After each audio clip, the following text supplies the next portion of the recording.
Tamika Jackson stumbled from the Houston courthouse, wrists chafed red from cuffs, tears cutting paths down her face as a jeering crowd hurled insults. After weeks in jail for nothing, racist cops lost their grip when Homeland Security agents stormed in, dropping cryptic files that freed her. She clutched her torn jacket, expecting relief, but a reporter shouted that her accusers were already scheming payback. This win felt like quicksand, her life cracking beneath it. What revenge awaited a woman who dared fight back? Before we dive, let us know where you're watching from. And if you stand for justice, hit like and subscribe for more stories exposing truth. 3 months before Tamika Jackson staggered out of that Houston courthouse, she was just a 32-year-old single mom grinding through life in the Third Ward, a sprawling patchwork of cracked sidewalks and faded murals hugging the city's gritty southern edge. She'd clocked out of Mercy General Hospital at 7 in the evening, her nurse's aid scrubs clinging to her skin after a 12-hour shift of lifting patients, mopping vomit, and dodging a doctor's tantrum over misplaced charts. Her feet ached in her scuffed white sneakers, but she kept her head high, her braided hair pulled tight under a purple scrunchie. She was texting her 15-year-old son Jamal about picking up pizza for dinner, her thumbs tapping out a quick promise to grab his favorite pepperoni when the air shifted. A police cruiser prowled up beside her, its engine growling low like a beast sizing up prey. She didn't look at it, not at first, just kept walking toward the bus stop 2 blocks away, the sodium glow of streetlights flickering overhead.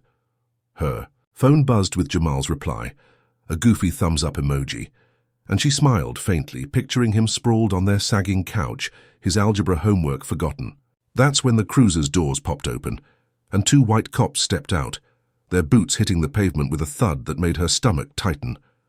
Officer Brett Larson was tall and wiry, his buzzed blonde hair glinting under the streetlight, his blue eyes narrow and cold like chipped ice. Officer Kyle Dunn flanked him, shorter but thicker, his ruddy face set in a permanent scowl, his meaty hands resting on his belt near a holstered gun. Tamika slowed her pace, clutching her phone. Tighter, her pulse quickening as their shadows stretched toward her. She'd seen cops around the Third Ward plenty of times, usually hassling kids on corners or barking at drivers over busted taillights, but this felt different. Larson tilted his head, smirking as he scanned her up and down, his gaze lingering. On her scrubs like they were some kind of disguise. Dunn cracked his knuckles, a sharp pop that sliced through the humid night air.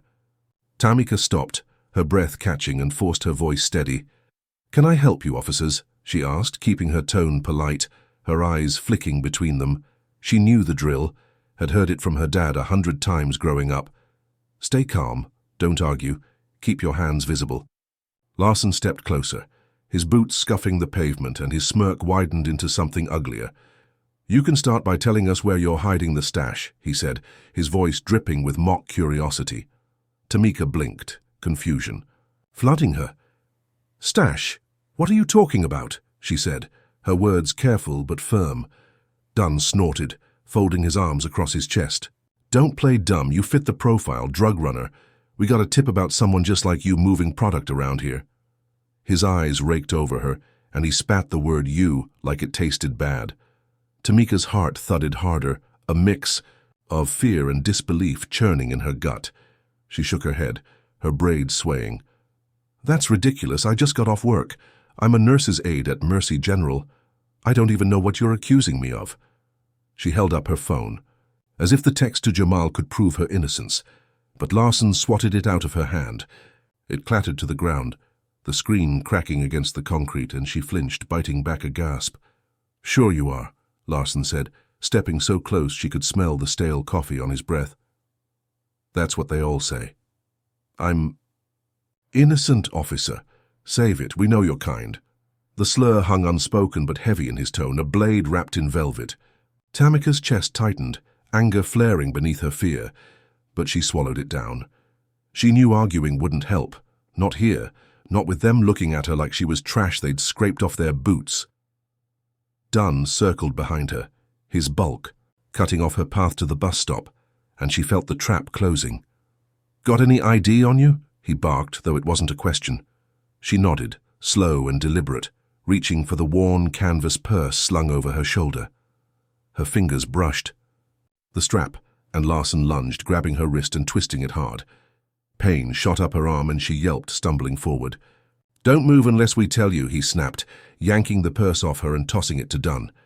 The shorter cop rummaged through it, pulling out her wallet, a pack of gum, a crumpled grocery list, tossing them onto the pavement like they were evidence of a crime.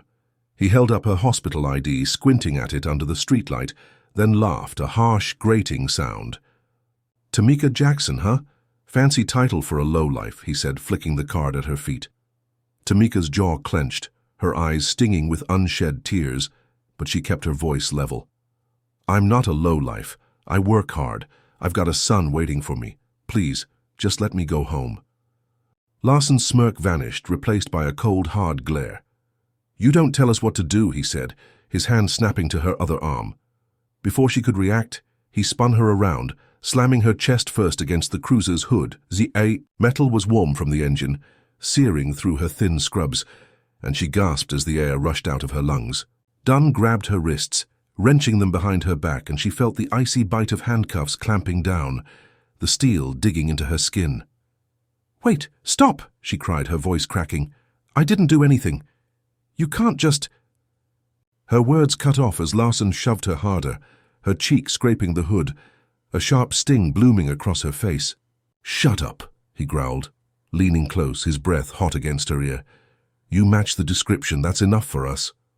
Tamika twisted her head, desperate to see past them, and caught a glimpse of figures in the distance, neighbors, peering out from stoops and windows, their silhouettes framed by the dim glow of porch lights. She wanted to scream for help, but her throat locked tight, fear choking her. The third ward wasn't quiet that night. Kids played basketball a block over, their shouts bouncing off brick walls, and a car stereo thumped bass somewhere down the street. But here, on this stretch of asphalt, time slowed to a crawl.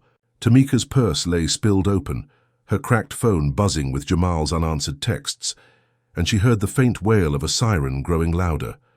Larson and Dunn didn't flinch, their grips iron as they hauled her upright. She stumbled, her sneakers scuffing the ground, and risked a glance toward her apartment building, a squat 3-story relic with peeling paint 5 blocks away. Through a third-floor window, she saw a shadow move, Jamal's lanky frame pressing against the glass, his eyes wide with panic. Her heart lurched, a sob catching in her chest. He was watching this, seeing his mom cuffed like a criminal, and she couldn't even wave, couldn't tell him it'd be okay. "Please," she whispered, her voice breaking. "My son. He's alone.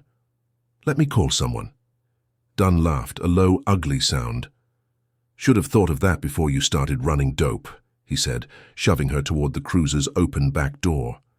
Tamika's knees buckled as they forced her inside, the vinyl seat creaking under her weight, the air thick with the stench of sweat and mildew. She twisted, craning her neck to keep Jamal in sight, but the tinted window blurred him into a smudge of shadow and light. Larson slammed the door, the sound a gunshot in her ears, and climbed into the driver's seat, his eyes meeting hers in the rearview mirror. "You're in deep now," he said, almost cheerful as Dunn slid in beside him. The engine roared to life, and the cruiser peeled away, tires squealing on the pavement.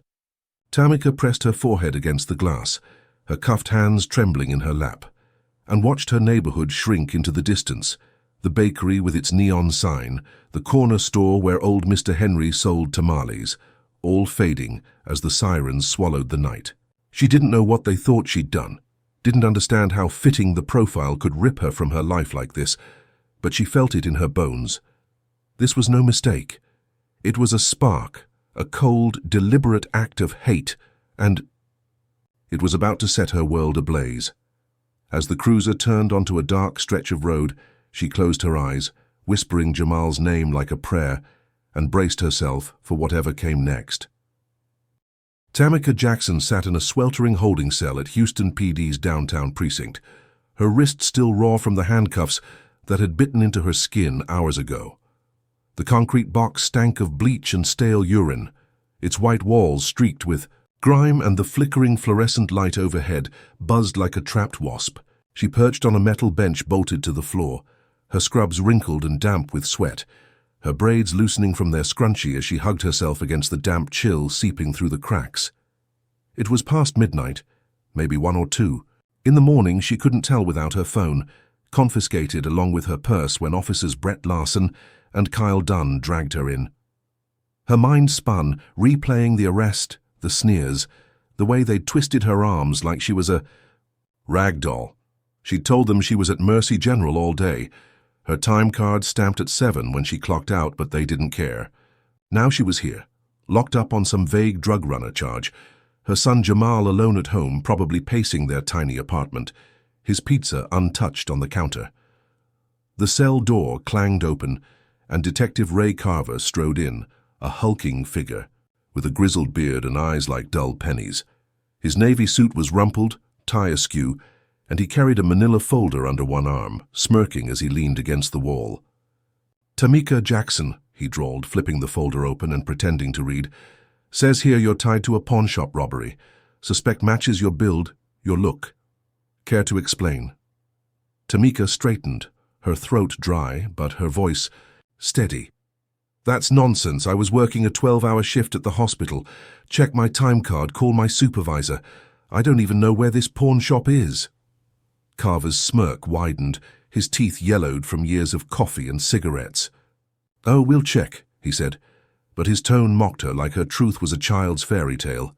He paced the cell, boots echoing, and tossed the folder onto the bench beside her.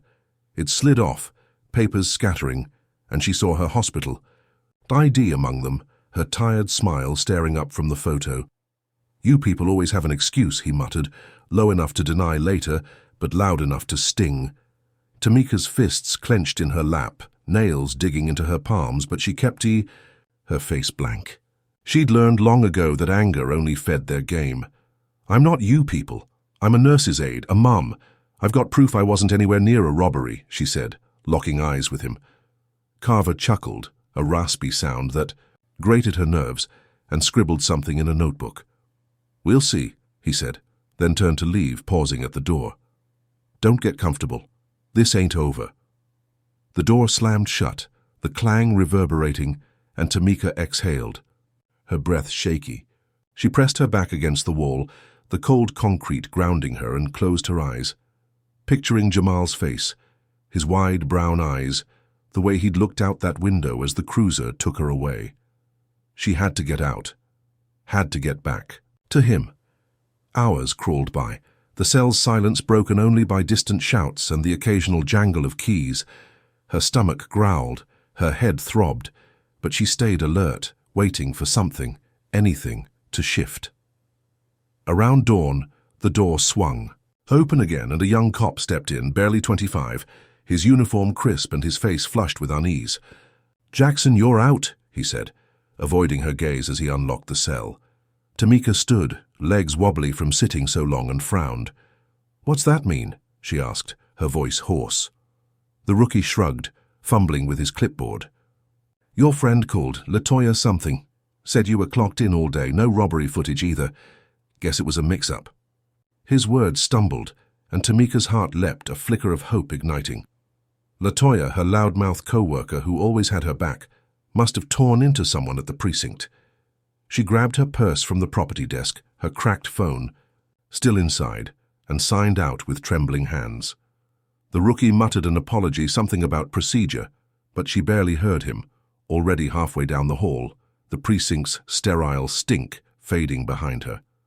Outside, the morning sun blazed over Houston, the air thick with humidity and exhaust. Tamika squinted, her sneakers scuffing the sidewalk as she speed-walked the 5 miles home, too wired to wait for a bus. Her phone was dead, but she didn't care, just needed to see Jamal, to hug him, to erase the nightmare of the last 18 hours. The third ward buzzed with early risers, kids biking past, a street vendor hawking tamales, but her eyes stayed fixed ahead. She reached their apartment building, a weathered brick stack with a busted buzzer, and took the stairs 2 at a time, her calves burning. At their door, number 307, she fumbled her keys, hands shaking, and burst inside. Jamal was there, sprawled on the couch, his lanky frame drowning in a hoodie, his face lighting up as he scrambled to his feet. "Mom?" he yelled, crashing into her with a hug that nearly knocked her over. She clutched him tight, his bony shoulders trembling under her grip, and let out a ragged laugh. "I'm okay, baby. I'm home," she whispered, her voice cracking. As relief flooded her, the apartment smelled of cold pizza and spilled soda, the living room a mess of blankets and Jamal's textbooks. He pulled back, eyes red-rimmed, and stammered, "I saw them take you. I called LaToya. She said she'd—" "Fix it, what happened?" Tamika sank onto the couch, pulling him down beside her, and told him the short version. Cops grabbed her, claimed she fit some profile, locked her up, then let her go when LaToya proved she was at work. "It's over now," she said, squeezing his hand, believing it herself for the first time. She kicked off her sneakers, her feet throbbing, and leaned back, letting the tension drain from her shoulders. Jamal nodded, still shaken, and grabbed the pizza box, offering her a slice. She took it, the crust stale but comforting, and they sat there, the TV flickering with some cartoon he'd left on, the world outside humming along like nothing had changed. She thought it was done, thought she'd dodged the bullet. The precincts. A mistake felt like a fluke, a bad night she could shake off with a shower and a nap. She sent Jamal to bed, promising they'd talk more later, and stood to lock the door, her body heavy but her mind lighter. That's when it happened. A crash shattered the quiet, glass exploding inward as a brick smashed through their living room window. Tamika spun, her heart slamming into her ribs, and ducked as shards sprayed the floor. Jamal bolted from his room, yelling, "What was that?" She waved him back, creeping toward the window, her bare feet crunching glass. The brick lay on the carpet, a jagged chunk of red clay, and scrawled across it in black marker was a single word, "Na-or." Her breath caught, a cold sweat prickling her skin, and she stared at it, the slur a slap across her face. Outside, tires squealed, a car peeling away into the night, but the street was too dark to see who'd thrown it. Tamika's hands shook as she grabbed a broom, sweeping up the mess, her mind racing. This wasn't random. It was a message, a warning tied to those cops, to Larson and Dunn, to the precinct that had let her walk. Jamal hovered nearby, his voice small. "Mom, what's going on?" She forced a smile, lying through her teeth. "Just some punks, we're fine." But she wasn't fine, her pulse hammered, her chest tight with a dread she couldn't name. She nailed a board over the broken window, the hammer's thwack echoing her fear, and sat up all night, watching the shadows outside. Who'd done this? Was it the cops themselves, or some lackey they'd sent? Drop a comment with 1 if you think Tamika's right to suspect the police, like if this injustice boils your blood, and subscribe to see how deep this rabbit hole goes. Could this brick be the start of something worse, something that'll test her to her breaking point? Tamika Jackson dragged herself out of bed the next morning, her eyes gritty from a sleepless night spent staring at the boarded-up window, the slur-scrawled brick still sitting on her kitchen counter like a taunt. Her apartment in Houston's 3rd Ward felt smaller, the walls pressing in, the air thick with the sour tang of fear and pizza crusts she hadn't tossed. Jamal slept fitfully on the couch, his soft snores a fragile tether to normalcy, and she tiptoed past him, pulling on her scrubs for her 3 to 11 shift at Mercy General Hospital. Her hands trembled as she tied her sneakers, the purple scrunchie snapping against her wrist as she yanked her braids back. She'd called in sick after the arrest, but money was tight, rent due in a week, and she couldn't afford to miss another day. The brick lingered in her mind, a jagged puzzle piece she couldn't place, but she shoved it down, locking the door behind her and stepping into the muggy Houston afternoon, the sun a hazy smear above the skyline. The bus ride to the hospital was a blur, the engines rumbled, drowning out her racing thoughts. She kept her head down, avoiding the curious stares of passengers who might have seen her cuffed 2 nights ago, her cracked phone silent in her purse. Mercy General loomed ahead, a squat brick building with chipped paint and a flickering neon. Cross, its emergency bay buzzing with ambulances. Tamika clocked in at 2:55, her time card sliding into the machine with a satisfying click, and forced a smile for LaToya, her co-worker who'd saved her from the precinct. "You good?" LaToya asked, her voice low as they stacked linens in the supply closet, her round face creased with worry. Tamika nodded, her throat tight. "Yeah. Thanks for calling them. I owe you." LaToya waved it off, her gold hoops glinting. "Girl, you'd do the same. Those cops are trash." Tamika laughed, a brittle sound, and got to work, hauling bedpans and checking vitals, her body moving on autopilot while her mind churned. The shift dragged, her feet throbbing by 7, but she kept going, grateful for the routine. She was wiping down a gurney in room 12 when a security guard, a stocky man named Reggie with a buzz cut and a lazy eye, poked his head in. "Jackson, supervisor wants you upstairs," he said, his tone flat. Tamika frowned, her stomach twisting, but nodded, following him to the 4th-floor admin office. The room was stark, fluorescent lights bleaching the walls, and her supervisor, Mrs. Hargrove, sat behind a desk, her grey hair pulled into a severe bun. 2 cops stood nearby, their badges glinting, and Tamika's blood ran cold. She recognized their silhouettes instantly. Officers Brett Larson and Kyle Dunn, the same ones who'd cuffed her, their smirks replaced with stony glares. Hargrove cleared her throat, her voice clipped. "Tamika, we found something in your locker. Care to explain?" She slid a plastic baggie across the desk, filled with white powder, and Tamika's breath caught, her knees buckling. "What the hell is that?" she snapped, her voice rising before she could stop it. "That's not mine." Larson stepped forward, his boots scuffing the linoleum, and crossed his arms. "Funny how it turned up in your locker then. We got an anonymous tip. Looks like cocaine to me." Dunn nodded, his thick fingers tapping his belt. "Enough to deal, too. You're in deep now." Tamika's head spun, panic clawing at her chest. "This is insane. I don't do drugs. Don't sell them." "Someone planted that." She turned to Hargrove, her eyes pleading. "Check the cameras. I've been on shift all day. I haven't even been near my locker since I got here." Hargrove's lips pursed, her gaze flickering to the cops, but she shook her head. "We did. Nothing clear.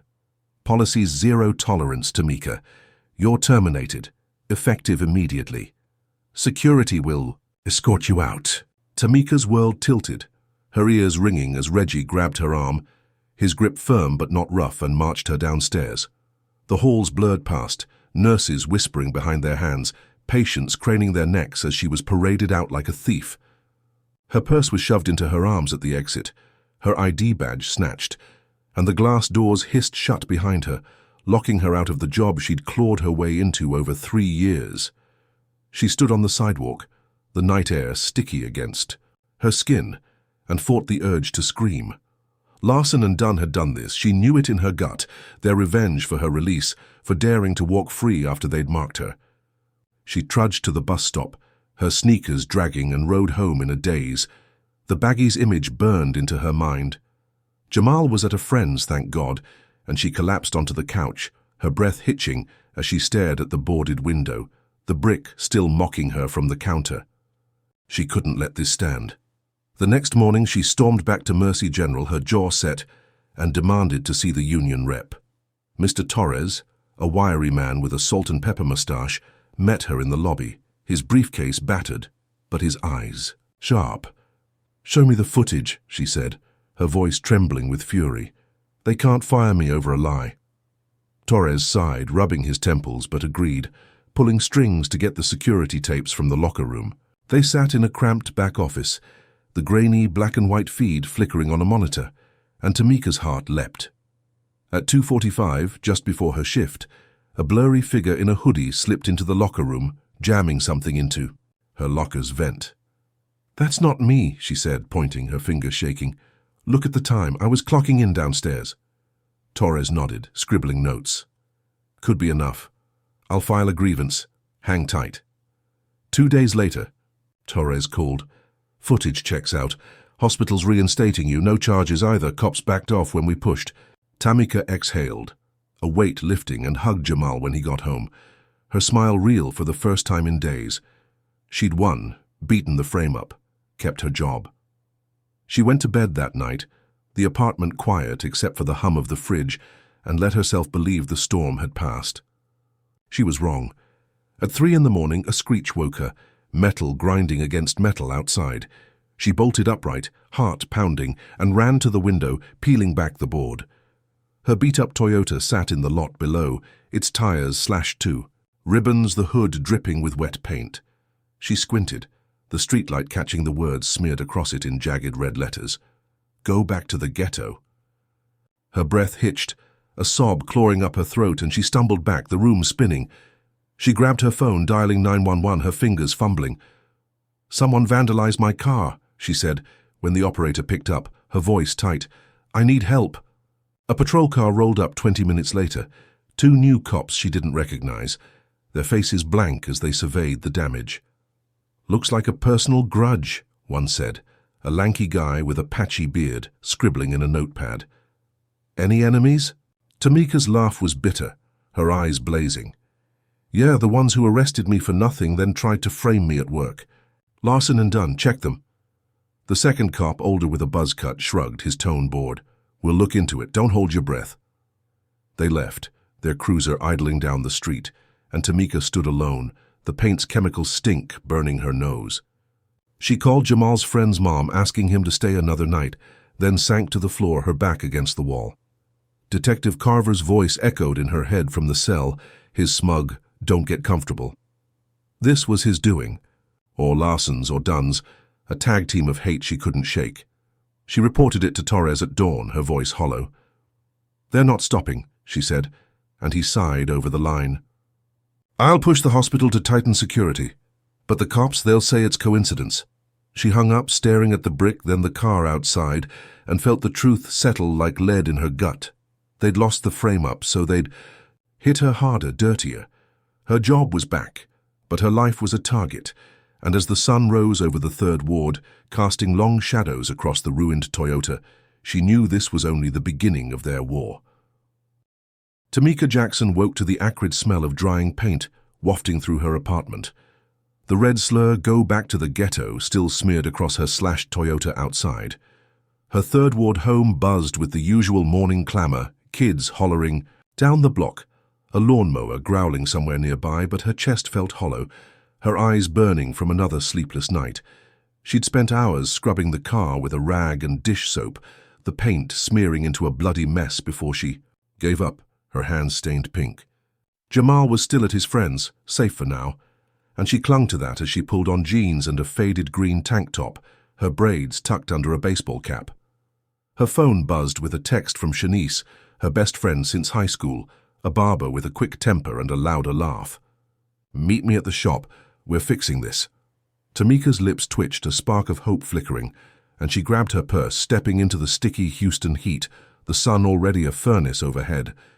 Shanice's barbershop sat 2 blocks away, a narrow storefront with a red awning and a hand-painted sign that read "Cuts and Curls" in bold yellow letters. Inside, the air hummed with clippers and gospel radio, the walls plastered with Polaroids of fresh fades and Shanice's kids. She stood at her station, scissors flashing as she shaped a client's hair, her round frame draped in a black smock, her eyes blazing when she spotted Tamika. "Girl, you look like hell," she said, dropping the scissors and pulling Tamika into a rib-crushing hug. Tamika exhaled, the tension in her shoulders easing, and spilled it all: the arrest, the frame-up, the brick, the car. Shanice's jaw tightened, her gold hoop earrings swaying as she shook her head. "Larson and Dunn, those pigs been terrorizing folks round here for years. We ain't letting this slide." She grabbed her phone, thumbs flying, and within an hour the shop filled with neighbors, a dozen familiar faces crowding the vinyl chairs, their voices rising in a furious chorus. There was Mr. Henry from the corner store, his apron dusted with flour, muttering about cops shaking him down for protection. LaToya from the hospital showed up, her scrubs swapped for a tank top, her fists clenched as she recounted Tamika's precinct call. Even skinny Jamal rolled in, his hoodie pulled low, his eyes wide, but his chin set like he'd fight too. Shanice took charge, her voice booming over the chatter. "We're hitting back, cameras out, phones up. They want to mess with Tamika, they mess with all of us." She handed Tamika a megaphone from under the counter, its paint chipped, but its weight solid in her hands. They spilled onto the street, a ragtag crew of 20, then 30, filming as they marched toward the downtown precinct, a grey fortress squatting under the Houston skyline. Tamika led, her cap shadowing her face, her voice raw as she shouted, into the megaphone. "I'm Tamika Jackson. They arrested me for nothing, framed me, trashed my car. We're done taking it." The third ward came alive. Folks leaning out windows, cars honking, a kid on a bike trailing them with his phone aloft. They reached the precinct by noon, the sun scorching the asphalt, and planted themselves on the steps, chanting, "No justice, no peace." Shanice live-streamed it, her phone sweeping the crowd, her commentary sharp. "See this? Cops think they can break us, not today." Tamika's chest swelled, her fear morphing into fire as strangers joined, swelling their ranks to 50, then 70. News vans screeched up, cameras rolling, and a reporter shoved a mic in her face, a young woman with a tight bun and a notepad. "Why are you here?" she asked, and Tamika didn't flinch. "Because racist cops like Larson and Dunn won't stop. They targeted me, my job, my home. We're making them hear us." The crowd roared, fists pumping, and she felt invincible, her voice echoing off the precinct's concrete walls. By evening, the footage exploded online, racking up thousands of views, hashtags like "More Justice for Tamika" trending across Houston. The precinct caved under the pressure, a stiff-lipped captain announcing Larson and Dunn's suspension, pending an internal review. Tamika stood with Shanice outside the barbershop, watching the news on her phone, the captain's face pinched, as he read the statement. "We won," she whispered, her knees weak with relief. Shanice grinned, slinging an arm around her. "Damn right we did." That night, Tamika spoke at a rally in a vacant lot. 100 people gathered under string. Lights, their cheers washing over her. She wore her scrubs again, a badge of defiance, and told them everything, her words sharp as glass. "They thought I'd break, they thought wrong, this is our fight now." The applause thundered, Jamal beaming beside her, and she went home, floating, the brick and the car fading to background noise. She slept hard, her body sinking into the mattress, believing the tide had turned. She was dead wrong. At 2 a.m, her phone jolted her awake, a frantic call from Jamal's friend's mom, Ms. Carter, her voice a sob. "Tamika, get here now. Jamal's hurt." Tamika bolted upright, her heart slamming into her ribs, and threw on a jacket, sprinting the 3 blocks to Ms. Carter's duplex, her sneakers pounding the pavement. The street was dark, the air thick with damp, and she found Ms. Carter on her porch, wringing her hands, her nightgown fluttering. "They jumped him," she gasped, pointing to an alley across the road. Tamika ran, her breath ragged, and spotted Jamal slumped against a dumpster, his hoodie torn, his face a mess of blood and bruises. He groaned as she dropped beside him, her hands hovering over his split lip, his swollen eye, the gash on his cheek oozing red. "Baby, what happened?" she choked, cradling his head, her fingers sticky with his blood. Jamal coughed, wincing, his voice a rasp. "3 guys, masks, said I was that snitch's kid, told me to tell you to shut up." Tamika's stomach dropped, bile rising as she pieced it together. This wasn't random. It was Larson, Dunn, or their cronies, hitting her where it hurt most. She called 911, her voice shaking but fierce, and an ambulance screeched up, paramedics. Lifting Jamal onto a stretcher, she rode with him to Mercy General, clutching his hand, his pulse weak under her grip. Cops showed up at the ER, 2 bored uniforms she didn't know, their notepads out, but their eyes glazed. "Probably just a gang thing," one said, a wiry guy with a mustache scribbling half-heartedly. "Unrelated to your stuff." Tamika glared, her nails digging into her palms. "Bull. They called him my kid. This is payback." The second, cop, a balding man with a paunch, smirked, his pen pausing. "That's a stretch. We'll file it. Don't expect much." Jamal stabilized by dawn, a concussion and stitches but alive, sleeping in a hospital bed as Tamika sat vigil, her chair creaking under her. She stared at his bruised face, guilt and rage warring in her chest. The rally, the suspension, her voice, it had painted a target on her son. She'd thought she'd won, thought the community's roar would shield them, but Larson and Dunn hadn't backed down. They'd struck deeper, dirtier, and she felt the weight of it, a noose tightening around her life. Drop a comment with 1 if you think Tamika's right to blame those cops for this attack. Like if this brutality makes you mad as hell, and subscribe to catch every twist of her fight. What happens when a mom's victory turns into her kid's nightmare? Can she protect Jamal from the monsters she's unleashed? Tamika Jackson sat rigid in a plastic chair beside Jamal's hospital bed at Mercy General, the antiseptic stink stinging her nose as machines beeped a steady rhythm. Her 15-year-old son slept under a thin blanket, his face a map of bruises and stitches, his swollen eye a dark crescent against his skin. The ER doctor had discharged him at sunrise, his concussion mild but his spirit battered, and Tamika hadn't slept, her green tank top still clinging to her from the night before, her braids fraying under her cap.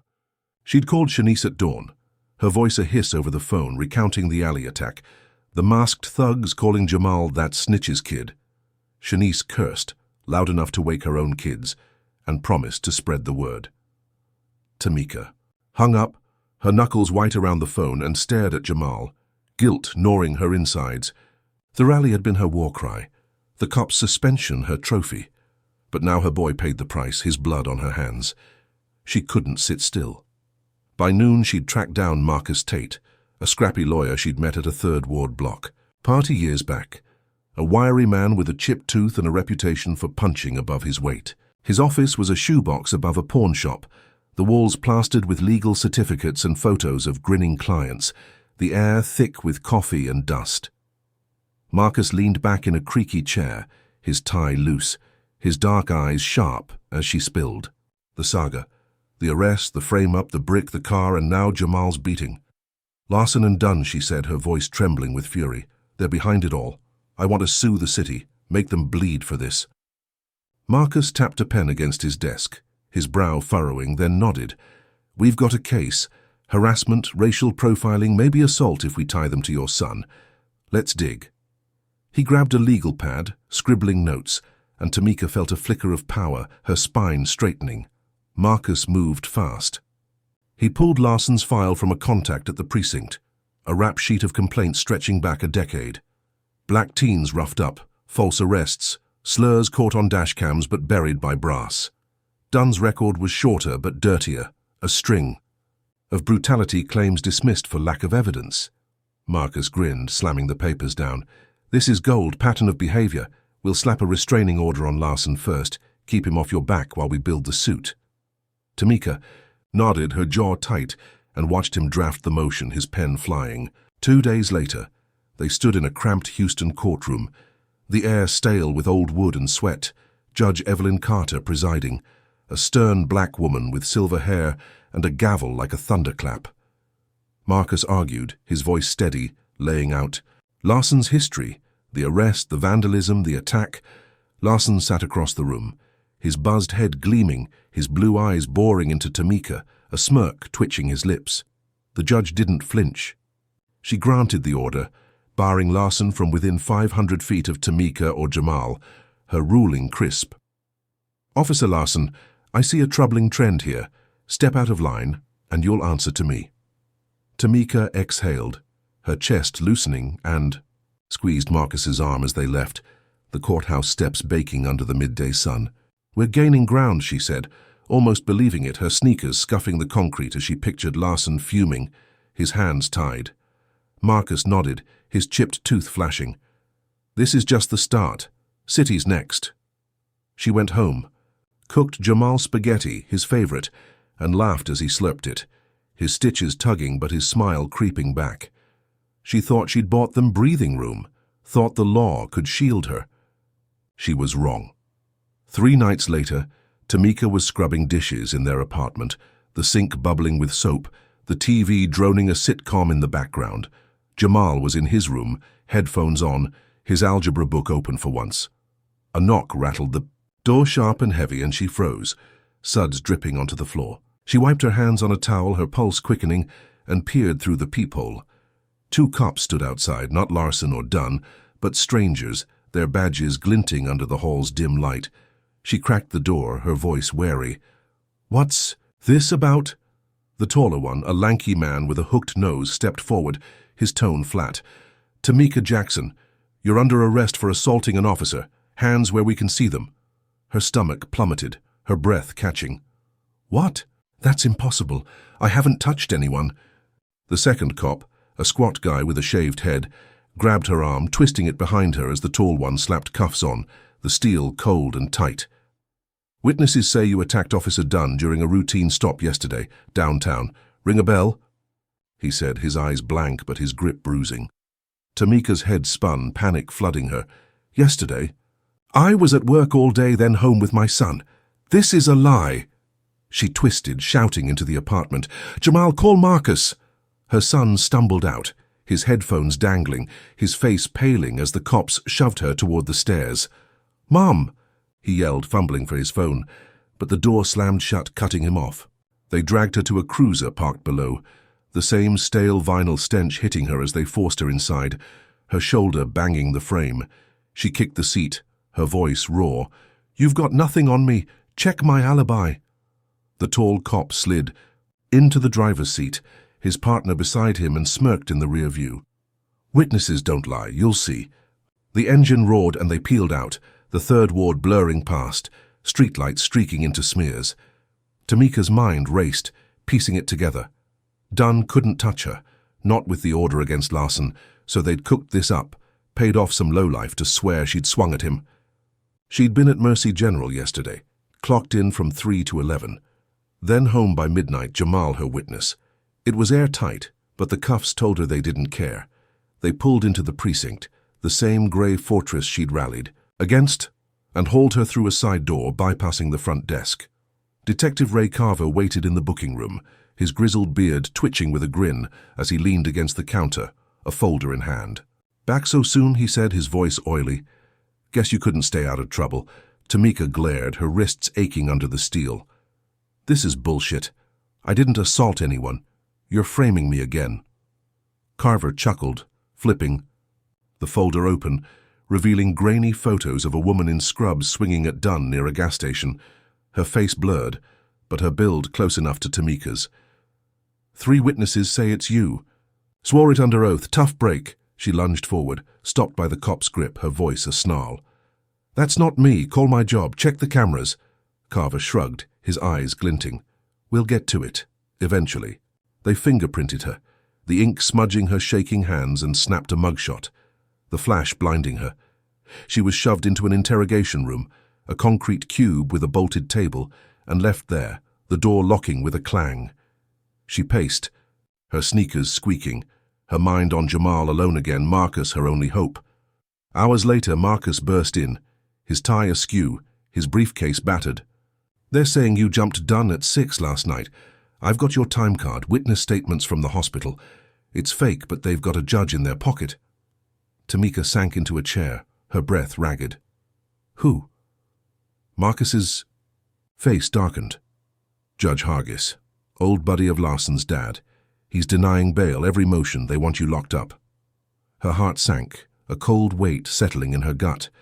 She was arraigned the next day, shackled in a courtroom that stank of Polish and despair. Hargis peering down from the bench, his jowls quivering as he banged the gavel. "No bail. Defendant's a flight risk," he said, ignoring Marcus's protests. The fake photos waved like a flag. Tamika was hauled to county lockup, her scrubs swapped for an orange jumpsuit, her cap gone, her braids loose. She sat in a cell, the bars icy against her palms, and thought of Jamal, his terrified face as she was taken. Larson couldn't touch her, so Carver and Dunn had rigged the system, their revenge a steel trap snapping shut, and she was caught, her fleeting win a cruel mirage. Tamika Jackson stepped into Harris County lockup, the clang of the steel door behind her, echoing like a gunshot through the concrete cavern. Her orange jumpsuit hung loose on her frame, the fabric rough against her skin, her sneakers swapped for flimsy slippers that slapped the floor. The air reeked of bleach and sweat, thick with the sour tang of despair, and the fluorescent lights buzzed overhead, casting harsh shadows on the grey walls. She'd been stripped of her scrubs, her cap, her braids hanging wild and tangled after. The arraignment, Judge Hargis's gavel still ringing in her ears. No bail, no mercy, just a cell waiting to swallow her whole. Her wrists ached from the cuffs they'd finally removed, red welts circling her skin, and her chest tightened as she thought of Jamal, alone in their third ward apartment, Marcus Tate her only lifeline. The guards shoved her forward, a hulking pair with buzzed heads and cold eyes, their badges glinting like knives under the glare. The cell block was a maze of steel and screams, women slumped on bunks or pacing like caged animals, their voices bouncing off the bars. Tamika's cell was a 10 by 10 box, a metal cot bolted to the wall, a toilet stained brown in the corner, and a sink that dripped a steady plink into the silence. 2 inmates already claimed the space, a wiry woman with a shaved head and a teardrop tattoo picking her nails, and a heavy-set one with matted hair staring at the ceiling, her breaths rattling. Tamika dropped onto the empty cot, her legs trembling, and kept her mouth shut, her eyes scanning the room. The guards lingered outside, the bigger one, Officer Vance, smirking as he rapped his baton against the bars. "Fresh meat," he said, his voice a low growl, his gaze raking over her. "Better watch yourself, Jackson, you're on our turf now."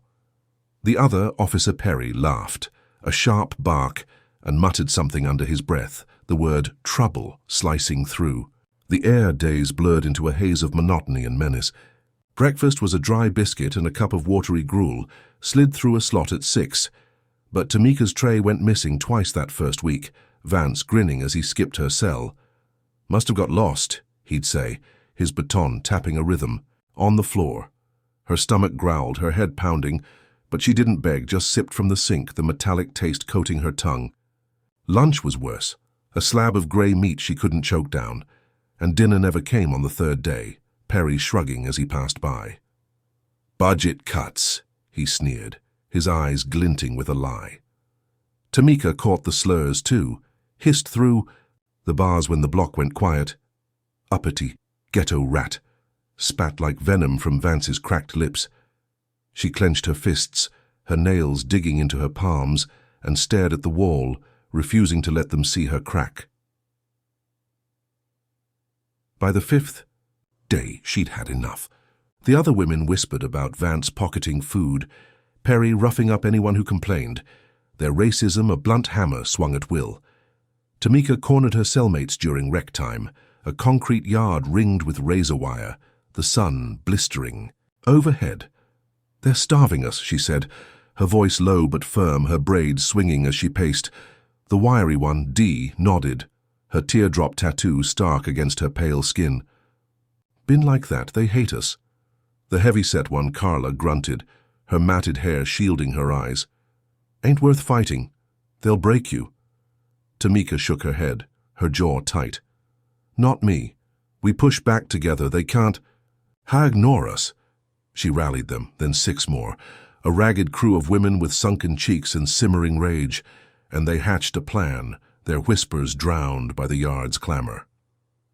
Next morning, when Vance rolled the breakfast cart, Tamika banged her tray against the bars, the clang sharp and loud, the others joining in, a chorus of metal on metal.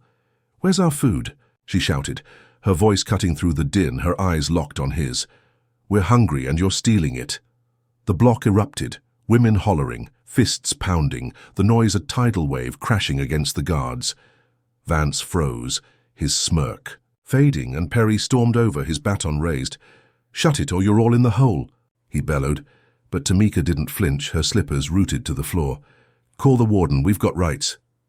The standoff stretched, seconds bleeding into minutes, until a janitor, a skinny kid with a mop and a nervous twitch, slipped.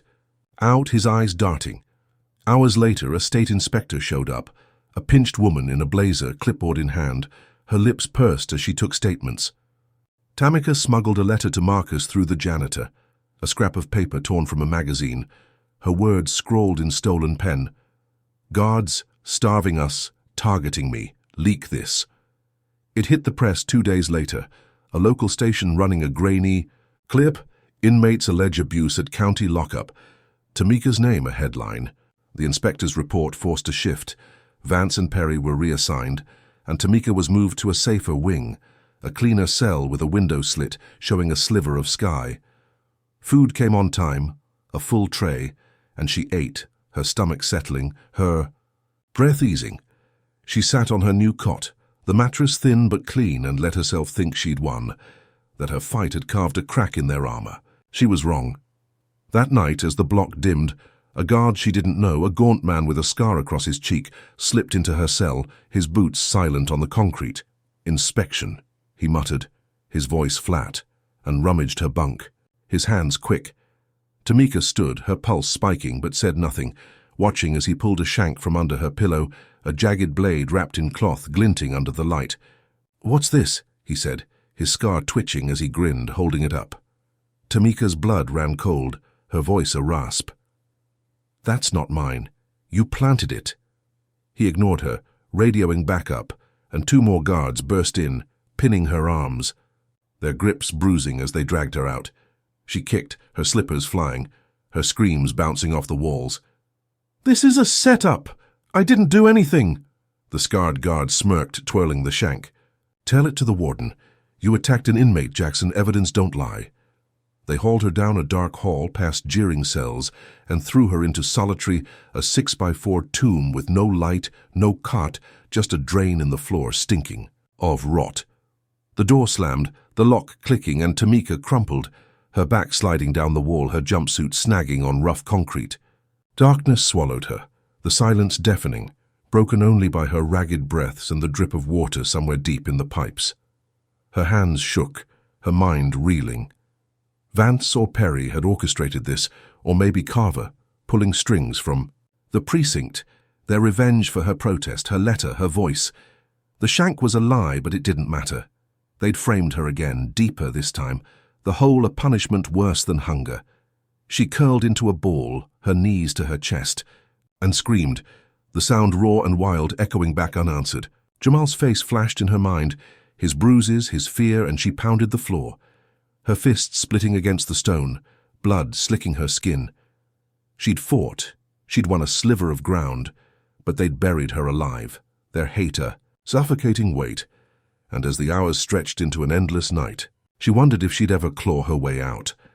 Drop a comment with 1 if you think Tamika's strength is what's keeping her alive in this hell, like if this racist setup makes your stomach turn, and subscribe to see if she breaks free from this nightmare. What happens when the system turns a prison into a torture chamber? Can one woman's defiance outlast a machine built to crush her? Tamika Jackson crouched in the black void of solitary confinement, her knees pressed to her chest, her bloodied fists throbbing against the cold concrete floor of Harris County lockup. The 6x4 cell was a tomb, its walls slick with damp, the air heavy with the stench of mildew and the faint metallic tang of her own blood. Her orange jumpsuit clung to her sweat-soaked skin, her braids matted against her scalp, and the silence roared, broken only by the drip of a leaking pipe and her shallow, ragged breaths. 3 days had passed since the scarred guard planted that shank under her pillow, framing her for an attack she'd never committed.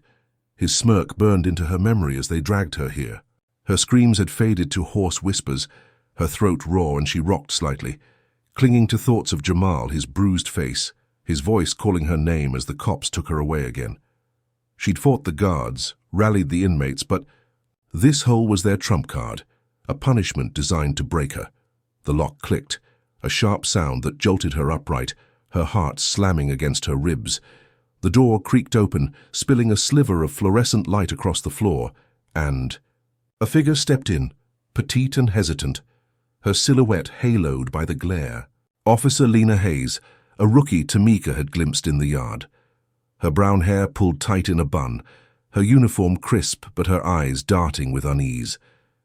"Jackson, get up," she said, her voice low, almost a whisper, her hand hovering near her. Radio. Tamika staggered to her feet, her legs wobbling, her slippers lost somewhere in the dark. "What now?" she rasped, her throat like sandpaper, bracing for another setup. Lena glanced over her shoulder, then leaned closer, her breath warm against Tamika's ear. "I'm getting you out of here. This is wrong." Tamika blinked, confusion cutting through her haze, but Lena didn't wait, grabbing her arm and pulling her into the hall, the light blinding after days of nothing. The corridor stretched long and empty, the other cells quiet, the guards scarce at this late hour. Lena moved fast, her boots silent, guiding Tamika past a security desk where a lone officer snored, his head slumped on folded arms. "I heard them," Lena muttered, her grip tight but trembling. Vance and Perry bragging about the shank, Carver's orders. They're dirty and I'm done covering. Tamika's pulse quickened, hope flickering, but suspicion gnawed at her. Why risk it? She asked, her voice a croak. Lena's jaw tightened, her eyes flashing. My brother's black. I've seen this crap my whole life. You don't deserve it. They reached a back office, a cluttered room with a flickering bulb, and Lena shoved a phone into Tamika's hands.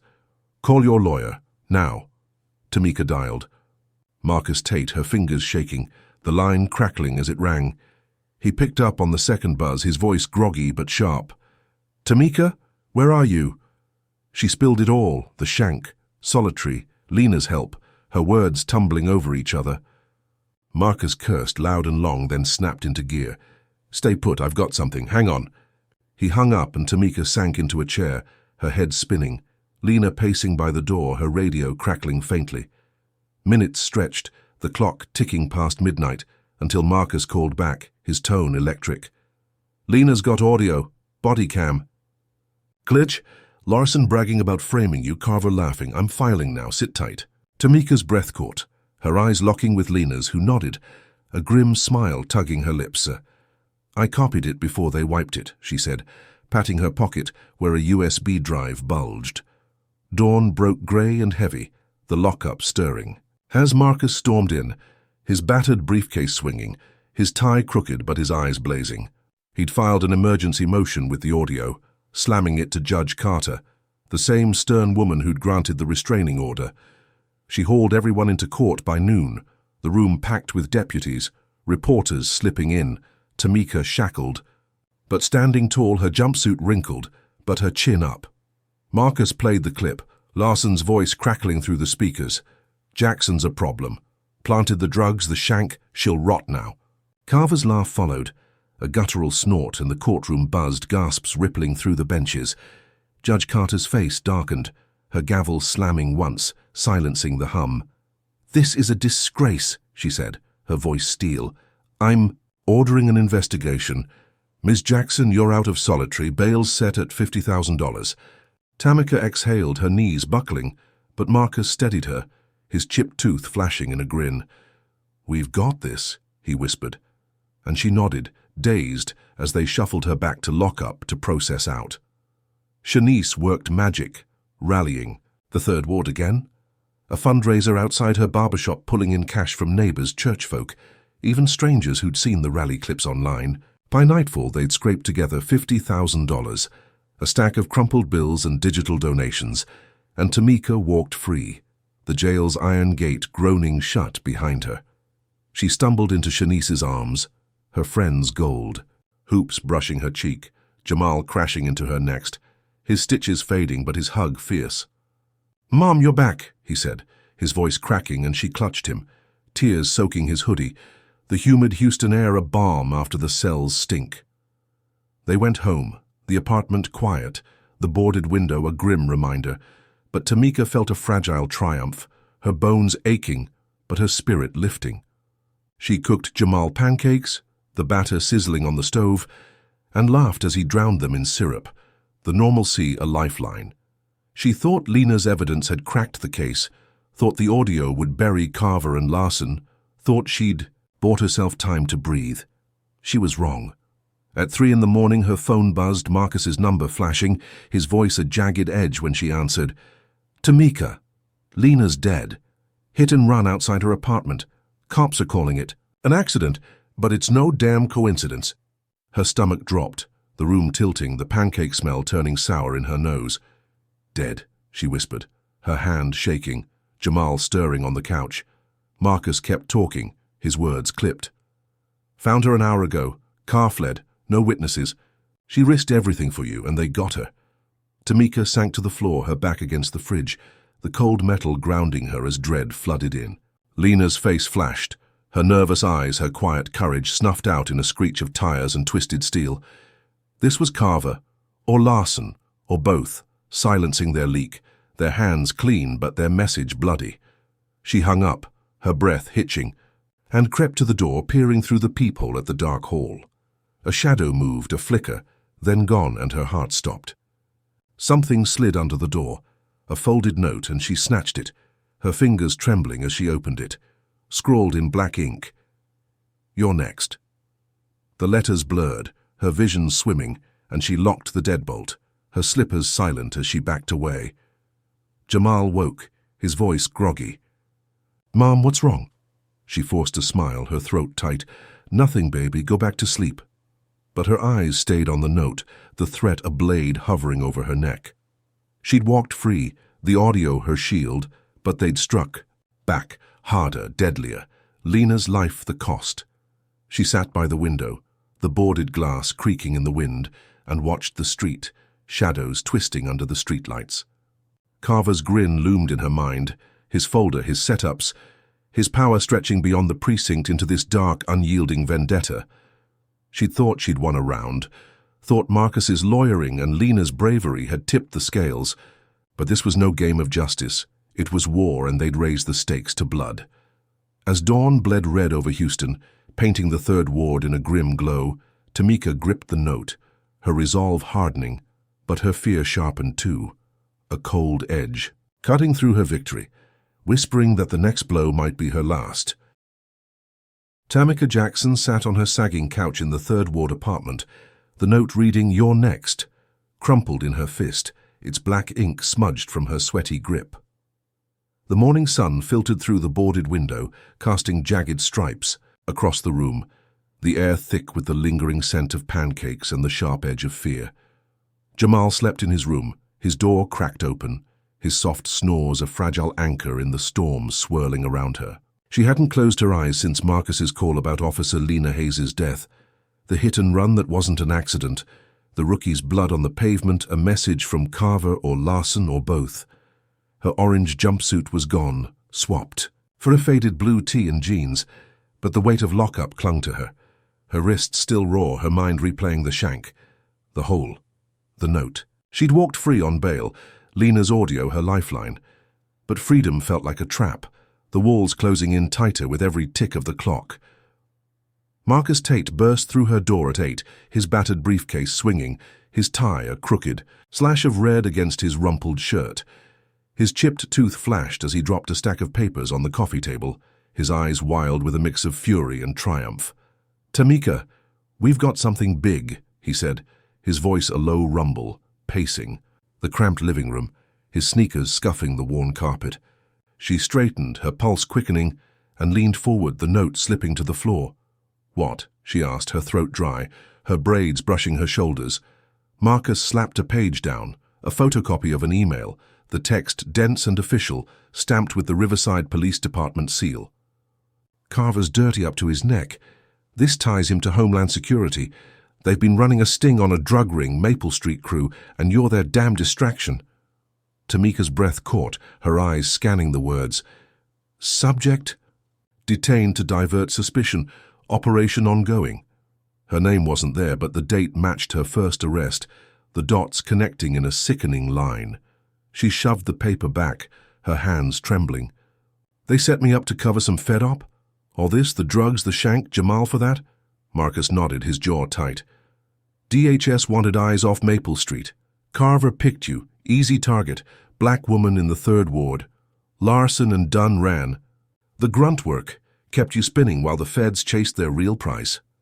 Tamika's chest burned, rage boiling over, her voice rising. "Lena died for this? My son got beat for this?" Marcus grabbed her shoulders, steadying her. "We're blowing it wide open. I've got a blogger, Jaden Pierce, ready to run it. National exposure. DHS won't like the heat." Tamika nodded, her resolve hardening, and watched him text Jaden, his thumbs flying, the plan snapping into place. She pictured Carver's smirk, Larson's sneer, crumbling under a spotlight they couldn't dodge. Jaden moved fast. By noon, his blog dropped the bombshell. Houston PD colludes with DHS to frame innocent woman.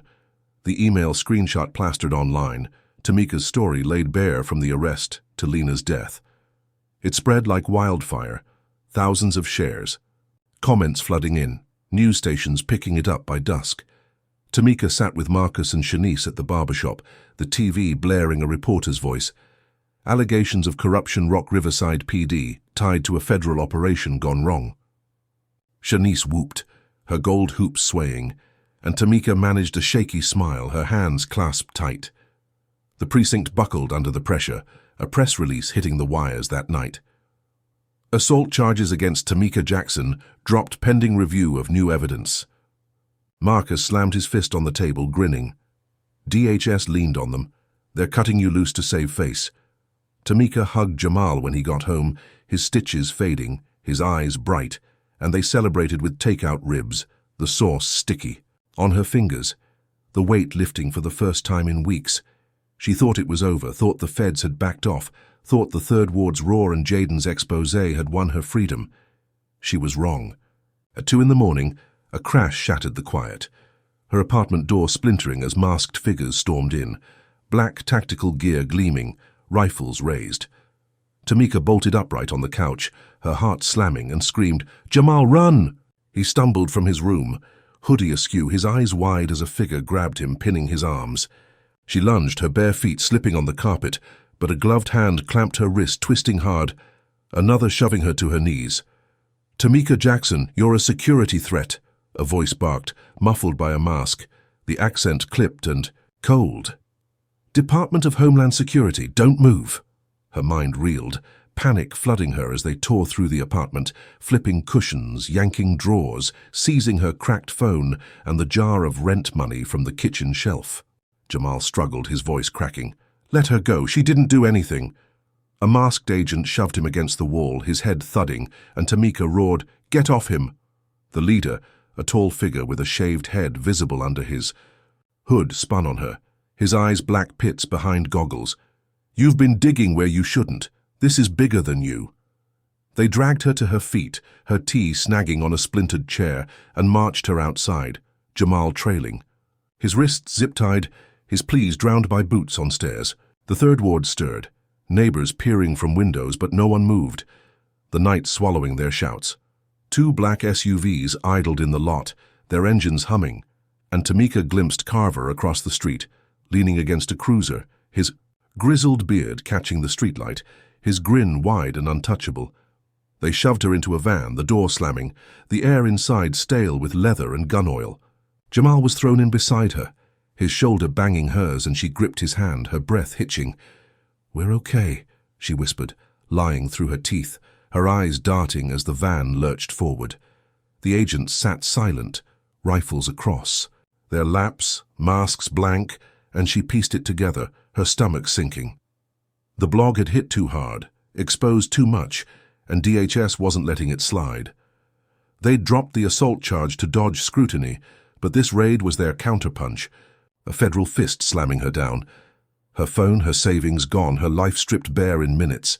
The van turned onto a dark highway, Houston's skyline fading, and she squeezed Jamal's fingers, her mind racing for a way out, Carver's grin a ghost in the shadows. She sat there, the engine's growl vibrating through her, and felt the noose tighten. Marcus's evidence, Jaden's story, the Third Ward's fight, it had pushed the feds to show their hand, but not how she'd hoped. They'd labeled her a threat, a loose end in their Maple Street game, and this was no precinct stunt. It was national, cold, and calculated. The van slowed, pulling into an unmarked lot, floodlights bleaching the night, and the agents hauled them out, her slippers crunching gravel, Jamal trembling beside her. She glared at the leader, her voice steady despite the fear. "You can't bury this, people know." He didn't answer, just pointed to a steel door ahead, and she walked, her son at her side, the Third Ward miles behind, her fleeting victory, ashes in her mouth. Drop a comment with 1 if you think Tamika's expose pushed DHS too far, like if this federal overreach makes your blood boil, and subscribe to see how she fights this Goliath. Was this raid their way of silencing her for good, or is there a darker secret waiting to break? Can a mum from the Third Ward outsmart a shadow that stretches across the country? Tamika Jackson sat shivering in the back of the DHS van, her wrists stinging from the zip ties, Jamal's trembling hand clasped in hers as the vehicle rumbled through Houston's dark outskirts. The masked agents loomed silent, their rifles glinting under the dim interior lights, the air thick with the tang of sweat and diesel. Her faded blue tee was torn at the shoulder, her jeans streaked with dirt from the raid that had ripped her apartment apart, seizing her phone and savings. Jamal's hoodie hung loose, his stitches barely visible in the shadows, his breath shallow as he pressed against her. The van jolted to a stop in an unmarked lot, floodlights bleaching the gravel outside, and the steel door clanged open, agents shoving them into a chilly night. Tamika stumbled, her slippers crunching stone, and glared at the shaved-headed leader, his goggles reflecting her defiance. "You won't bury this," she said, her voice steady despite the knot in her gut. He ignored her, pointing to a holding room, a concrete box with a single bench where they sat, untied but trapped, the door locking with a thud. Morning broke. Grey and sluggish, the room's slit window showing a sliver of sky, and Marcus Tate barged in, his battered briefcase swinging, his tie a wrinkled mess. His chipped tooth flashed as he crouched beside her, his voice a fierce whisper. "They're scrambling. Jaden's blog hit Congress. I've got reps demanding answers about the Maple Street sting. We're fighting back." Tamika's chest loosened, hope flickering, and she hugged Jamal, his bony frame trembling less. Marcus had rallied Shanice and Jaden Pierce, the blogger, pulling them into a coalition overnight. By noon they were free, DHS citing procedural review, a flimsy excuse as they shoved her into a cab, Jamal clinging to her side. She got home, the apartment a wreck, cushions slashed, drawers upended, but Shanice was there, her gold hoops, swaying as she swept glass, her barbershop crew hauling out debris. "We've got you," she said, her hug fierce, and Tamika exhaled, the third ward wrapping her in its battered embrace. She didn't waste time. That afternoon she stood with Marcus, Shanice, and Jaden outside the barbershop, a megaphone in her hands, her voice raw as she faced a crowd of 100. The third ward pulsed, kids on bikes, old men on stoops, their phones up, filming as she spoke. "They raided us, took everything, called me a threat. DHS, Carver, Larson, they're hiding a lie. We're demanding the truth." Shanice live-streamed, her commentary sharp, Jaden typing furiously on his laptop, protesters chanting, "No more shadows." The air crackled, humid and electric, and Tamika felt the ground shift, her slippers rooted to the pavement, her son beside her, his chin high. News vans rolled up, mics thrust forward, and she told them everything: the arrest, the frame-ups, Lena's death, the raid, her words a blade cutting through the heat. The crowd swelled, 200, then 3, their roar shaking the street, a tide she'd summoned. Jaden cracked the next blow.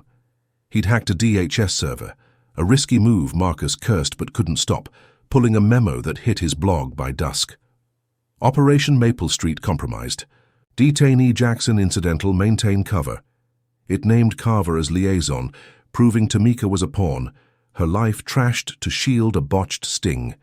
The leak went viral, millions of views, congressional aides calling Marcus, a hearing scheduled. In D.C., Tamika watched it unfold on Shanice's phone, the third ward buzzing outside, her heart pounding with a fierce, fragile hope. DHS caved, a terse statement dropping the next day. No federal charges against Tamika Jackson. Investigation closed. Marcus whooped, slamming his briefcase, and offered her a settlement, $50,000 to resolve disputes. She took it, her hands shaking as she signed, thinking of Jamal's school, her rent, a chance to breathe. They celebrated at the barbershop, ribs and soda. Shanice's laugh booming, Tamika's smile real for the first time in months. She thought she'd won, thought the memo had broken their spine, thought the third ward's fury and Jaden's hack had forced DHS to retreat. She was wrong. 2 nights later, as she slept on the couch, Jamal in his room, a siren wailed, tires screeching outside. She jolted awake, her heart slamming, and peeked through the boarded window, red and blue lights flashing across the lot. Cops stormed in, not DHS this time, but Houston PD, their boots pounding the stairs, the door splintering again. They grabbed, her cuffs snapping tight, her tee twisting as they yanked her up. "Tamika Jackson, you're under arrest for drug trafficking. Federal warrant," a burly cop barked, his badge reading Officer Wells, his eyes blank but his grip iron. Jamal screamed, lunging from his room, but they shoved him back, his head banging the wall, blood trickling from his nose. "Mom!" he yelled, and she fought, her slippers sliding, her voice raw. "This is a lie. I'm clean." They dragged her outside, the third ward stirring, neighbors shouting, but the cops didn't flinch, tossing her into a cruiser, Jamal's cries fading as the door slammed. At the precinct, Carver waited, his grizzled beard twitching with a grin, a new folder in hand. "Found your stash," he said, tossing photos on the table, baggies of white powder in her apartment, tucked under floorboards. She'd never lifted. "Witness saw you dealing. Too bad." Tamika's stomach dropped, her breath hitching. "That's not mine. You planted it." Carver leaned close, his coffee breath hot. "Prove it." She was booked. Federal charges this time, no bail. Her cell a familiar concrete cage, the jumpsuit back, her braids loose and wild. Jamal was gone, taken by CPS, a social worker's cold call confirming it. His voice lost to her, her heart splitting. Marcus stumbled in hours later, his face bruised, his suit torn, blood crusting his lip. "They jumped me," he rasped, collapsing. Into a chair, his briefcase dented. "Parking lot, 2 guys, Carver's crew." Tamika's eyes widened, dread flooding her. "Jamal," she whispered, and he shook his head, his voice breaking. "Foster care. I couldn't stop it." She gripped the table, her nails scraping metal, and pieced it together, the truth a knife in her gut. Shanice. Her friend's absence at the raid, her quiet that day, her eyes darting when they'd signed the settlement. Marcus dug deeper, pulling a wire transfer from Carver's slush fund to Shanice's account, $10,000, dated yesterday. "She sold you out," he said, his voice hollow. "Planted the drugs, tipped them off. They bought her." Tamika's world crumbled, her breath a sob, Shanice's hug a ghost on her skin, her betrayal a blade sharper than cuffs. She sat alone, the cell's silence deafening, the fluorescent buzz a cruel echo of solitary. Janice, her rock, her rally's fire had turned, bribed by the men who'd broken her life. Carver's grin now a victory lap. The memo had won her freedom, but they'd flipped it. Federal charges a sledgehammer to her hope. Jamal ripped away, Marcus battered, her coalition ashes. She'd trusted Shanice with her soul, her son, her fight. And now she was caged again, the third ward's roar muted, her allies fractured. Carver's setup was flawless, the drugs a lie she couldn't disprove. DHS lurking behind it, their shadow stretching from Maple Street to this cell. She curled on the cot, her knees to her chest, and stared at the wall, her resolve flickering but alive, a ember in the dark. They'd taken everything, but she wasn't done. Not yet. Not while. Breath burned in her lungs. Tamika Jackson sat in a frigid holding cell at Harris County lockup, her orange jumpsuit chafing her skin, her wrists raw from the cuffs that had clamped her during the latest arrest. The concrete walls loomed, streaked with grime, the air sour. With bleach and desperation, the fluorescent buzz overhead a relentless drone. Her braids hung loose, tangled from days without a comb. Her faded blue tee swapped for this prison garb after Shanice's betrayal landed her back here. Federal drug, trafficking charges pinning her down. Jamal was gone, taken by CPS, his absence a gaping wound in her chest, and Marcus Tate, battered from his ambush, was her last thread to freedom. She'd been caged a week, the cell's cot a slab of steel, her slippers scuffing the floor as she paced, replaying Shanice's treachery, Carver's grin, the planted drugs. Today was her trial, a shot at clawing back her life, and she clung to that, her breath fogging in the chill.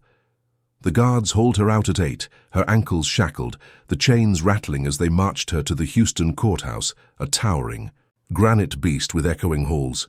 She shuffled into the courtroom, the air thick with polish and tension, her jumpsuit a stark orange blot against the dark wood benches.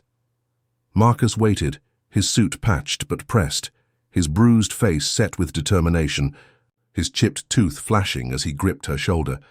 "We've got the memo," he whispered, his voice steady. "Jaden's leak. It's our ace." Tamika nodded, her jaw tight, and scanned the room. Judge Evelyn Carter presided, her silver hair gleaming under the lights, her stern gaze sweeping the packed gallery. Reporters scribbled, cameras hummed, the Third Ward faithful filled the seats, their faces grim but hopeful, Shanice nowhere in sight. Carver sat with the prosecution, his grizzled beard twitching, his eyes glinting with a predator's calm. The trial kicked off. The prosecutor, a wiry man named Ellis with slicked hair and a nasal voice, laying out the case. He waved photos of the planted baggies, Shanice's fake stash under Tamika's floorboards, his tone dripping with scorn. Ms. Jackson ran a trafficking ring from her apartment, a blight on this city, he said, pacing before the jury, 12 stone-faced strangers who barely met her eyes. Witnesses saw her dealing, evidence seized by lawful warrant. Tamika's stomach churned, her fists clenching in her lap, the lie so bold it burned. Marcus stood, his voice cutting through the hum. This is a fabrication. My client's a victim of corruption, targeted by Riverside PD and DHS to cover a failed sting. We have proof. He held up the memo, Jaden's hack, the paper trembling slightly in his battered hand, and the courtroom buzzed, heads turning, whispers rising. Ellis smirked, leaning on his table. That's a conspiracy theory, Your Honor. No substance. But Marcus pressed, his tone sharp. This memo names Detective Carver as DHS liaison. Tamika was detained to divert suspicion from Maple Street. The drugs are a plant, just like the shank, the assault charge, all orchestrated. He pointed at Carver, who shifted, his grin faltering, and Judge Carter leaned forward, her brow creasing. Proceed, she said, her gavel poised, and Marcus laid it out, the arrests, Lena's audio, Shanice's wire transfer, every blow Tamika had taken. The jury stirred, a woman in the back chewing her lip, a man scribbling notes, and Tamika felt a flicker of hope, her breath catching as Marcus sat, his eyes locking with hers, a silent, "We've got this." Then the doors crashed open, a thunderclap. In the quiet, and 6 figures strode in, dark suits crisp, badges glinting, their presence electric. Homeland security agents, their faces hard, led by a tall man with a neatly trimmed beard and a file tucked under his arm. The gallery gasped, reporters scrambling, and Judge Carter banged her gavel, her voice booming.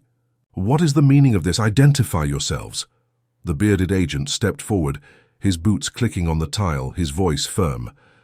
Agent Daniel Holt, Department of Homeland Security. We have an urgent matter intersecting with this case. Permission to address the court. Ellis paled, his slick hair falling loose, and Carver's grin vanished, his hands clenching the table. Tamika's heart slammed, her eyes darting to Marcus, who frowned, his knuckles whitening on his chair. Carter nodded, her expression tight. Speak. Holt cleared his throat, scanning the room, his beard catching the light. The Maple Street operation targeted a drug cartel. Ms. Jackson was not the suspect. Local PD erred, detaining her as a distraction. Our intel confirms the real target fled months ago, she's clear. He handed Ellis a file, papers rustling, and the prosecutor skimmed it, his face twisting with fury. Tamika's breath hitched, relief flooding her, her hands trembling as Holt continued. The identification was coerced, evidence mishandled. We've apprehended the true suspect out of state. He's nothing like Ms. Jackson. The courtroom erupted, murmurs swelling, and Marcus leapt up, his voice sharp.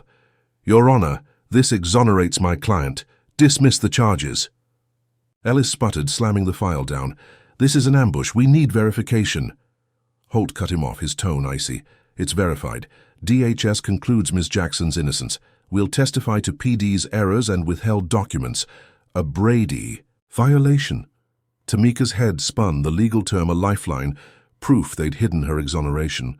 Judge Carter's gavel slammed, silencing the chaos, her eyes blazing as she turned to Tamika. Ms. Jackson, approach. Tamika stood, her shackles clanking, Marcus at her side, and faced the bench, her slippers scuffing the floor. Carter's voice softened, a rare crack in her steel. In light of this, the charges are dismissed with prejudice. You're free. The words hit like a wave, tears spilling down Tamika's cheeks, her knees buckling as Marcus steadied her, the gallery cheering, reporters snapping photos. She walked out dazed, the courthouse steps warm under the midday sun, cameras flashing. As the Third Ward faithful swarmed her, their hugs a lifeline, Marcus grinned, his bruises fading in the light. and she breathed free air, the jumpsuit swapped for her tee and jeans, her braids wild but her spirit soaring. She thought it was over, thought DHS had cut the noose, thought she'd reclaim Jamal, and bury Carver's lies. She was wrong. That night her phone buzzed, a voicemail from an unknown number, the voice distorted but dripping with menace. "Drop the lawsuit or he's dead." Her heart stopped, her hands shaking as she replayed it, the words a sledgehammer.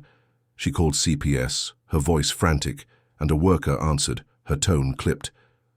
"Jamal's gone. Taken from foster care an hour ago. Unknown male, armed. We've alerted police." Tamika's world shattered, her breath a sob as she sank to the floor, the apartment spinning, the boarded window mocking her. Carver's goons had struck, snatching her son the moment she walked free, their revenge a blade to her throat. "She," dialed Marcus, her voice breaking. "They've got Jamal, they're forcing me to quit." He cursed, his chair scraping over the line. "Stay there, I'm coming." She hung up, her slippers pacing the carpet, her mind racing. The dismissal was her shield, but they'd flipped it, targeting Jamal to gag her, Carver's grin a ghost. In the dark, she grabbed a kitchen knife, its blade glinting, and stood by the door, her resolve steeling. They'd freed her body, but caged her soul, her son their leverage, and as the night deepened, the third ward silent outside, she faced a choice, justice or Jamal, the lawsuit or her boy, a crossroads carved in blood. Tamika Jackson stood frozen in her third ward apartment, the kitchen knife trembling in her grip, its blade catching the dim glow of a flickering bulb overhead. The voicemail's threat echoed in her skull. "Drop the lawsuit or he's dead." Each word a splinter driving deeper as she replayed it, her phone clutched in her other hand. Jamal was gone, snatched from foster care by Carver's goons, his absence a raw, bleeding hole in her chest. The courthouse win, DHS's confession, her freedom. All ashes now.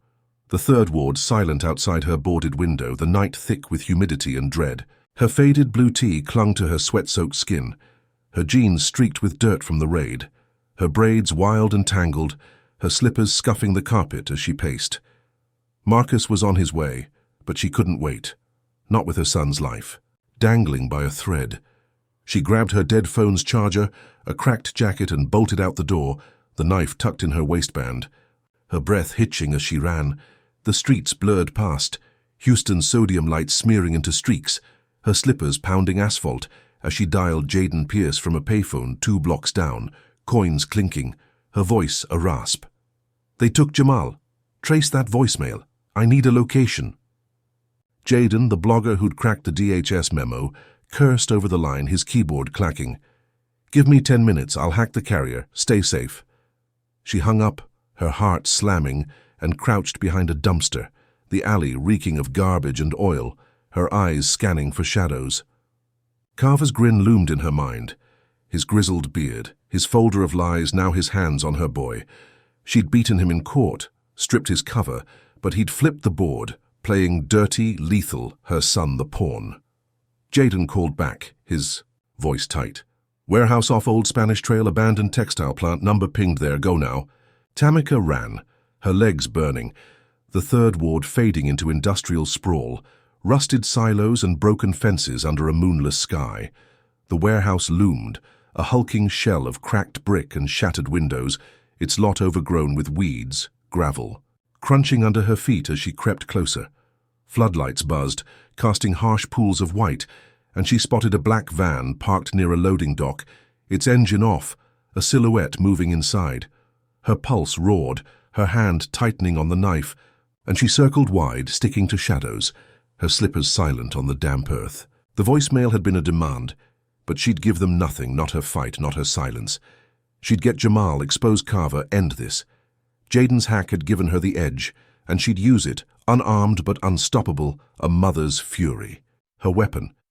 She slipped through a busted side door, the hinges groaning, the air inside stale with dust and mildew, rows of looms rusting in the dark. Voices echoed low and rough, and she ducked behind a crate, her breath shallow, peering through. A gap. Carver stood in the center, his navy suit rumpled, his beard catching the light from a hanging bulb, a pistol dangling in his hand.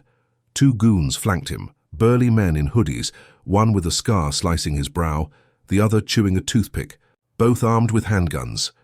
Jamal knelt between them, his wrists bound with duct tape, his hoodie torn, blood trickling from a cut on his forehead, his eyes wide but fierce.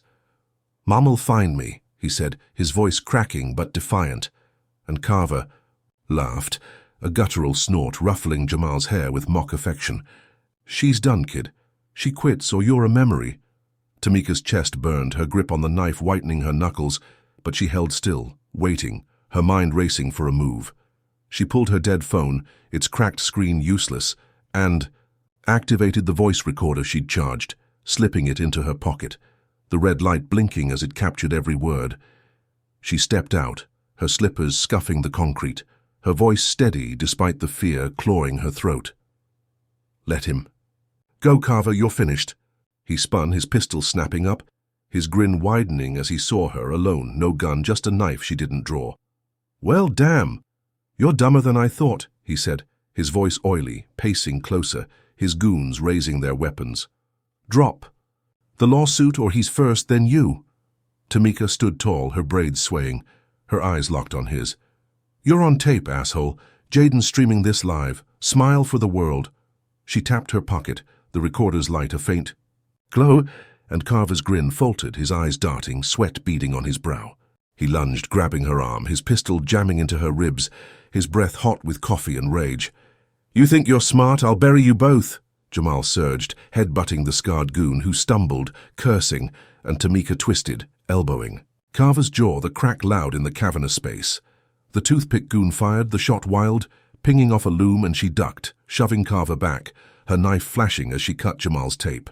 He sprang up, his fists swinging, and she tackled. Him behind a crate, her body shielding his, the recorder still rolling. Sirens wailed outside, distant but closing. Jaden's call to 911 cutting through the night, and Carver roared, firing again, bullets chewing wood, splinters raining. "You're dead," he screamed, his goons scrambling, their shots erratic.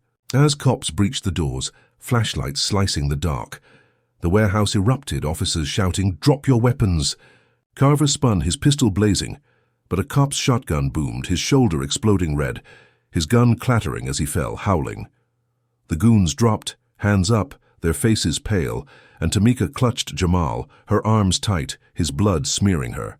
His breath ragged but alive. She pulled the recorder, stopping it, the audio a lifeline as cops swarmed, cuffing Carver, his curses fading under their boots. "Mum, you did it," Jamal whispered, his head on her shoulder, and she nodded, tears cutting tracks through the dust on her face. They stumbled out, paramedics rushing Jamal to an ambulance, his cuts shallow but his spirit unbroken, and Tamika handed the recorder to a detective, a young woman with a tight bun, her eyes wide. "It's all there," she said, her voice hoarse, and the cop nodded, the tape a dagger in Carver's heart. She rode with Jamal to Mercy General, the third ward blurring past, her hand in his, the ambulance's wail a grim lullaby. He'd live, the medic said, stitches and rest, and she exhaled, the warehouse fading, Carver's arrest a victory carved in blood. She thought it was over, thought the tape had shattered their grip, thought she'd won her son back, her life back. She was wrong. As they reached the ER, Jamal safe in a bed, a nurse stitching his forehead, Tamika stepped outside, the night air cool against her skin, and hugged him from behind, his warmth grounding her. A crack split the silence, a sniper's bullet grazing her shoulder. A hot line of pain searing her flesh, and she dropped, shoving Jamal down, her scream swallowed by the dark. Blood trickled, warm and sticky, soaking her tea, her arm throbbing. As she crawled behind a bench, Jamal's eyes wide with terror, his stitches tearing as he clung to her. The shot came from nowhere, a rooftop, a shadow, no sound but the echo fading into the night. Cops swarmed, radios crackling, but the shooter was gone, the bullet a warning, a promise unfulfilled. Tamika's breath hitched, her vision swimming, and she gripped Jamal, her voice a rasp. "Larson!" It had to be him, free, untouchable, his buzzed head a ghost in her mind, his blue eyes cold as the steel that grazed her. Carver was down, cuffed and bleeding, but Larson wasn't. His hate, a sniper's scope, her victory tainted red. Paramedics rushed her, gauze pressed to her shoulder, and she stared at the sky. Houston's lights blurred, her triumph a hollow shell as fear clawed back, the third ward a battlefield, her son's safety a threadbare hope. Tamika Jackson lay on a gurney in Mercy General's ER, the antiseptic sting sharp in her nose, her shoulder throbbing where the sniper's bullet had grazed her, a shallow gash stitched tight under bloody gauze. Her faded blue tee was shredded, her jeans crusted with dirt and Jamal's blood, her braids matted against her sweat-slick scalp as she gripped her son's hand. He sat beside her, his hoodie torn, his forehead freshly stitched from the warehouse chaos, his brown eyes wide, but steady, his 15-year-old frame hunched in a plastic chair. The third ward hummed outside, sirens fading, the night's chaos a dull roar beyond the hospital's glass doors.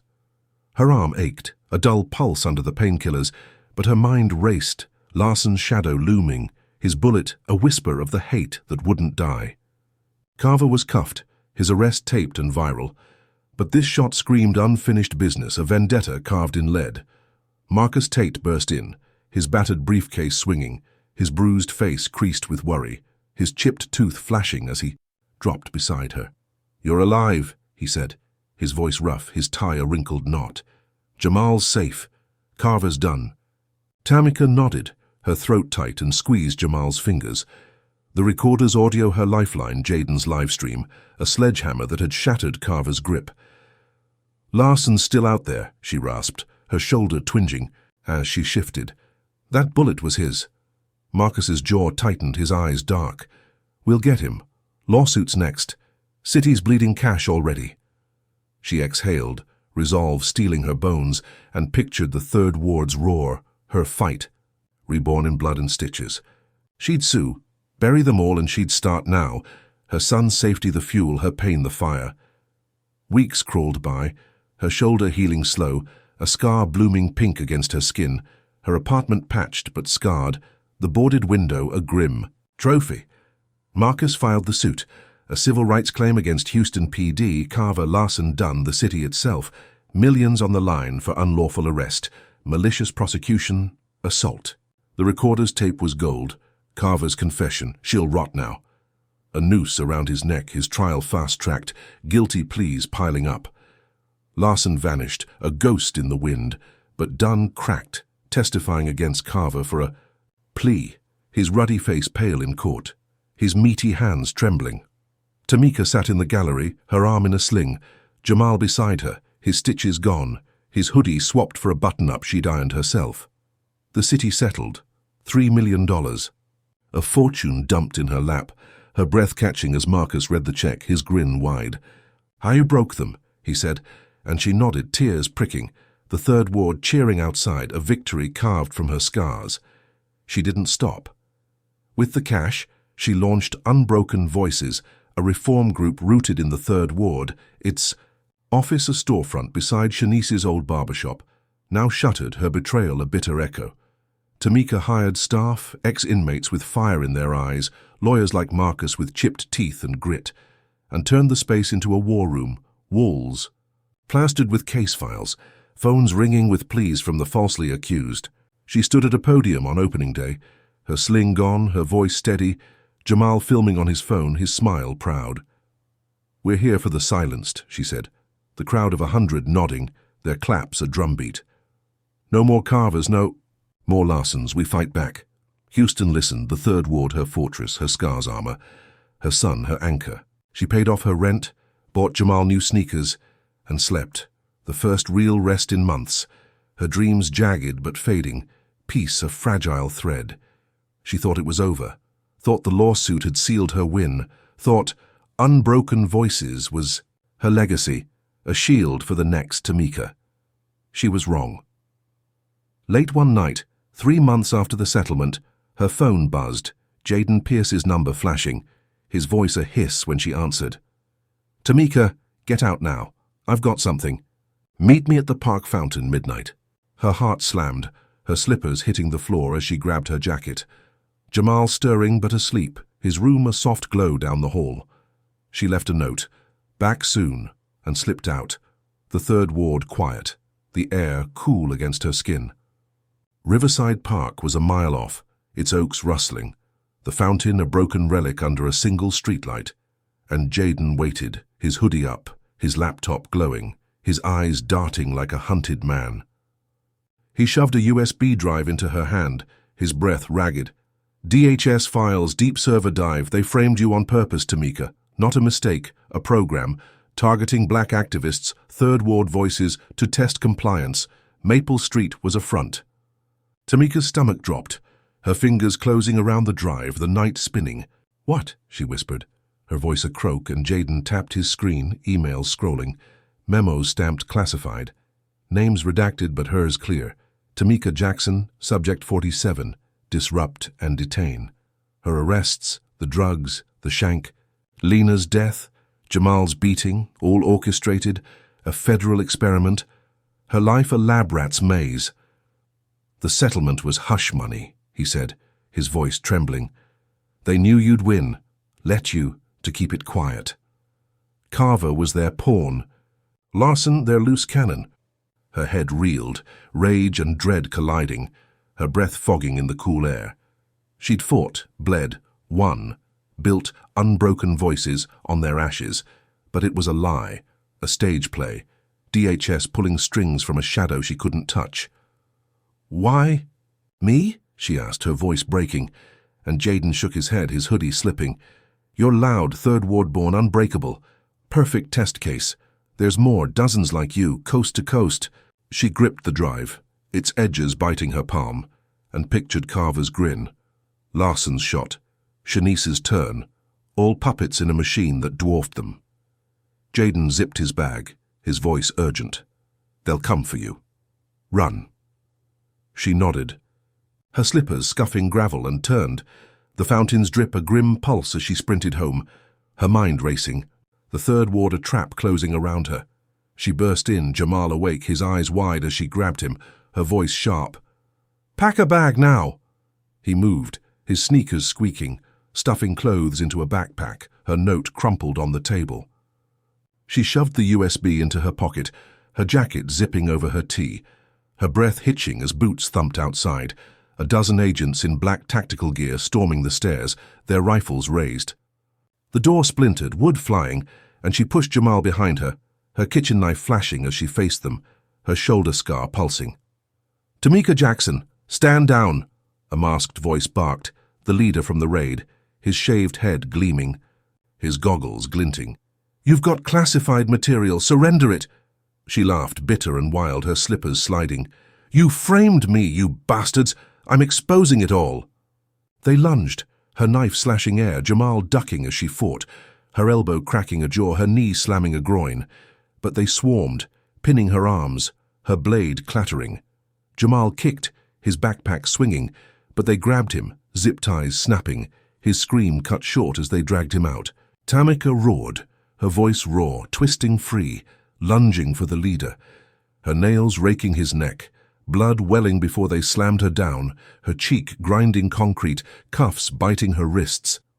"You're done," he hissed, ripping the USB. From her pocket, her jacket tearing, her breath a sob as Jamal's cries faded down the hall. They hauled her up, the third ward waking, lights flicking on but too late, the SUVs peeling out, her son gone again, the drive their prize. She sat in the van, her head pounding, her shoulder bleeding through the stitches, the city blurring. Past Jamal beside her, his wrists bound, his eyes locked on hers, a silent vow. The settlement, the lawsuit, unbroken voices, all a mirage. DHS's game to gag her, her fight a spark they'd planned to snuff. But Jaden knew. The files were out there, copies maybe, her story a bomb ticking in the dark. She leaned close, her whisper fierce. "We're not done, baby, we'll burn them down." He nodded, his chin trembling, and she stared ahead. Houston's skyline a jagged lie, her slippers lost, her resolve a blade honed sharp. They'd framed her, won her silence once, but this was war. And as the van turned into shadow, her silhouette. Against the glass she vowed to rip their mask off, hunted but unbroken. The third ward her ghost, her fight reborn in flight. Tamika Jackson's journey reveals the raw, unyielding power of resilience against systemic racism and corruption. Her story teaches us that justice isn't a gift, it's a battlefield, won through relentless defiance and community strength. From her wrongful arrest by racist cops to the DHS conspiracy that framed her as a test subject, Tamika faced a machine designed to crush her spirit. Yet she turned every blow into fuel, exposing lies with a recorder, rallying her Third Ward neighbors, and launching Unbroken voices to amplify the silenced. Her victories, though marred by betrayal and loss, show that truth can pierce even the thickest armor of power, but only if you refuse to break. Shanice's turncoat move underscores a bitter lesson. Trust can be a weapon wielded against you, yet Tamika's refusal to surrender, even when hunted, proves that betrayal doesn't define the fight, it sharpens it. The DHS twist hammers home the depth of institutional rot, a reminder that the enemy isn't just one cop or one case, but a web stretching far beyond sight. Her flight with Jamal at the end isn't defeat. It's a promise to keep striking back, teaching us that survival is resistance, and resistance can spark change. What's the takeaway? Stand tall, speak loud, and lean on your people, because the system thrives when you're alone but crumbles when you're united. Now, what do you think? Can one voice really topple a corrupt empire, or is Tamika's fight just the start? Drop a comment with your take, hit like if her grit inspires you, subscribe for more tales of defiance, and share to spread her fire. Thanks for joining this wild ride. Here's to courage that outlasts the dark, and may you find strength to face your own battles,